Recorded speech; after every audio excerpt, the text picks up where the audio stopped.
point is, you have a situation. Yeah. Especially with the mob, my neighborhood, and then the South Sides. None of these white folks was there. None of these people was actually there to say who did what and how they did it. How the f can you tell me who didn't do it?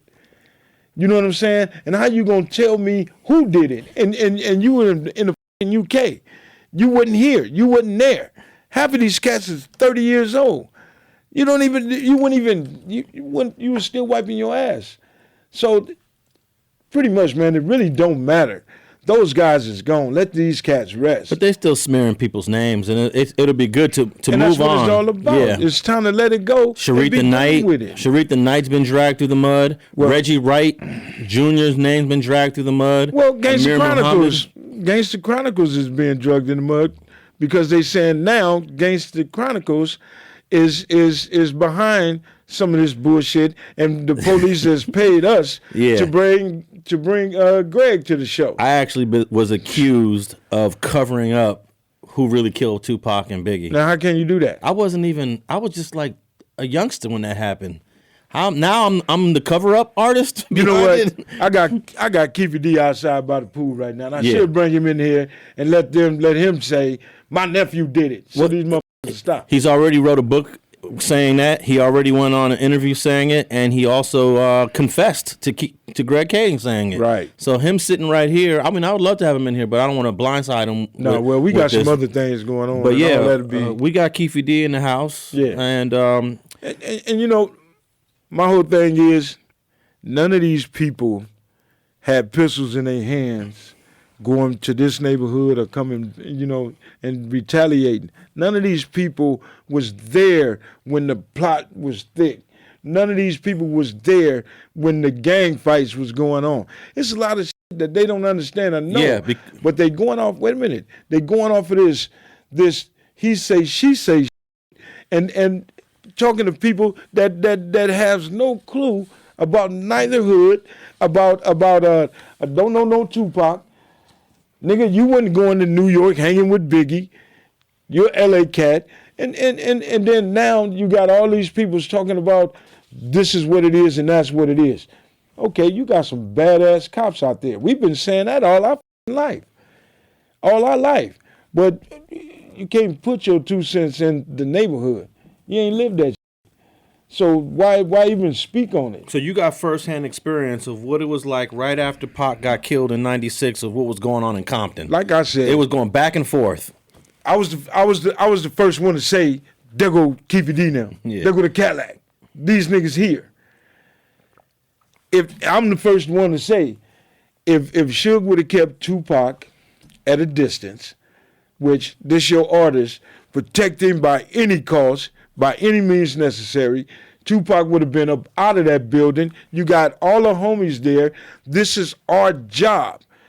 This is what we getting paid for. We getting paid to fight the opposite, the opposite side. Yeah. So didn't nobody have a problem with that? These all penitentiary motherfuckers. They getting a check for this shit. So it should have been the homies, Bloods against the Crips, that night up in there. Whoever go to jail, go to jail. But Orlando would have brought that shit back to Compton. He wouldn't have targeted Tupac. And that's all I say about it. He was put in a situation that he had no clue. So let me ask you this. I asked Greg Kading this question 2 weeks ago. What percent certain are you that Keefe D and Orlando were responsible for Pac? I'm 100%. 100%. Could you say the same thing about the shooter for Biggie? I wasn't there. I didn't see it, so I can't speak on it. You can't speak on it. Biggie small shit. Okay. But I'm like this. It's fucked up because you had police working for Death Row. It's fucked up that you had corrupt police officers in general robbing banks and all that other shit. So I can see where the conspiracy shit come from. But to tear down a motherfucking home and say this lady paid me $50,000 or I got the guy that got the $50,000. Y'all ain't coming up with no shit like that. All of this is just some shit you coming up with, and then you write a book. You write a book. Nobody has went to jail for neither one of these cats being killed. Now murder. And now here it is, 25 years, and we still talking about the same thing. or who's involved. Well, we're gonna be talking about this for many years to come. mean, I know you're probably sick and tired It's of a it. waste of time. Yeah. But when you have people like Randall Sullivan coming out with brand new books, he just came out with a brand new book, basically saying that the government and local law enforcement was behind the killing of Biggie, I should say. If they and this is a true statement. This is from me. If they put that much effort and every gangbanger, every black kid was killed, and put it out there like that and try to solve it, we wouldn't have that much motherfucking killings in the neighborhood. If they put that much effort in it. If I got killed in 83 when I was first shot,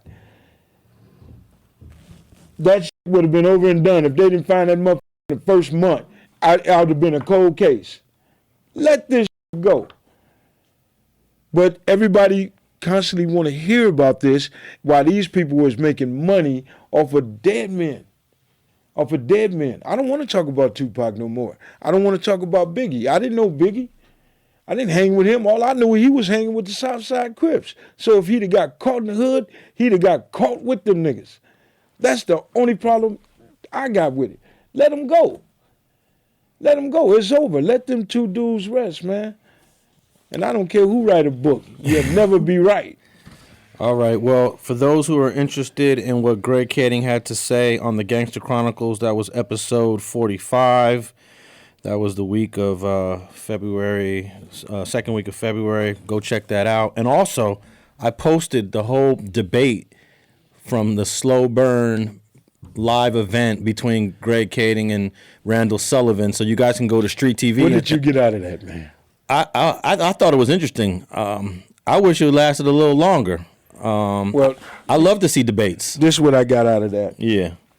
And this is with the police and all these police theories and all that shit. The police are fighting amongst each other on who can solve the Biggie Smalls Tupac case. They ain't even really want it. They don't care who did it. They just fighting and bickering and going back and forth over the same shit. Over the same shit. I don't care if you write another book today and another book come out tomorrow. It's all going to be the same shit. They can never say who did it. You know what I'm saying? Just like, this guy, what's his name in New York, saying that it was a Muslim dude. Oh, did you want to address something with the dude in New York? Well, I just want to say this. Keeping it 100 and being a man about your shit, you ain't got to go back. I had a conversation with with this guy, and this conversation was squashed. This beef, this misunderstanding, or whatever, it was squashed. And then he back on his little platform saying, niggas ain't this, niggas ain't that, niggas ain't got what he got. Man, that Gene deal, man. Me and you talk. And I don't have no beef with you, bro. You live in New York. I have no reason to argue with you. Black man, after me and you squash that business, that's over and done. Gangster Chronicles, we gon' tell you how it goes. If I lie, my nose will grow like Pinocchio. We gon' tell you the truth and nothing but the truth. Gangster Chronicles, this is not your average show.